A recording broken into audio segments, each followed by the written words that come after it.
Hello friends, welcome to Vinay pets and vlogs.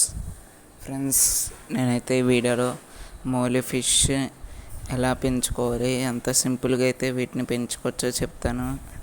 అలానే వీటి breeding గురించి కూడా చెప్తాను. ఫ్రెండ్స్ కొత్తగా వచ్చిన వాళ్ళైతే లైక్ చేసుకుని సబ్స్క్రైబ్ చేసుకుని అయితే చూడండి.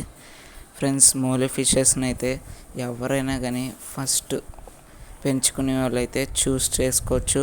మోలీ ఫిషెస్ అనేవి బెస్ట్ ఫిషెస్ అంటే వెంటనే పిల్లలను పెడతాయి.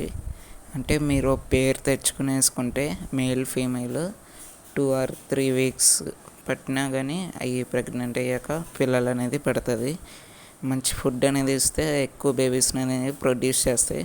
ఈ నా molly babies and guppy babies చూసినట్లయితే గప్పీస్ 2 ఉన్నాయి, మిగతా అన్నీ మోలీ బేబీసే. నేను వీటికి ఆప్టిమమ్ 3-in-1 ఫిష్ ఫుడ్ వేస్తున్నానని కూడా చెప్పాను. నా వీడియోస్ చూసే వాళ్ళు ఎవరైనా కానీ ఆప్టిమమ్ 3-in-1 ప్రిఫర్ చేస్తాను. ఫ్రెండ్స్, ఈ నా అవుట్ సైడ్ మౌలి ఫిషెస్ అంటే ఈ బ్రీడింగ్ అని పెట్టాను కదా, టప్ సెటప్ ఈ అవుట్డోర్లో ఉంటాయి అన్నమాట.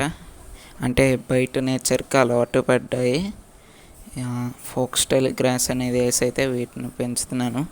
సమ్మర్ కదా ఫ్రెండ్స్, వాటర్ లెవెల్ అనేది తగ్గిపోయింది. ఇంకా వాటర్ అనేది యాడ్ చేసుకోవాలి.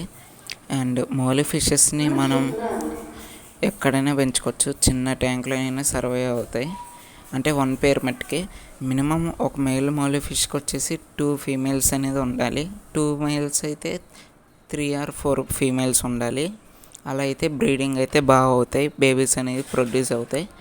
అండ్ వీటికి 2 feet ట్యాంక్ అయితే ఒక 3 or 4 pairs ఆఫ్ మోలీస్ వేసుకోవచ్చు, మంచిగా బేబీస్ని అయితే ప్రొడ్యూస్ చేస్తాయి. అండ్ మోలీ బేబీ 1 yearకి బాగా గ్రోత్ అనేది వస్తుంది. త్వరగా గ్రోత్ రావాలంటే లైవ్ ఫుడ్ అనేది ఇవ్వాలి. ఫ్రెండ్స్, ఈ వీడియో నచ్చలేదు లైక్ చేసి సబ్స్క్రైబ్ చేసుకోండి.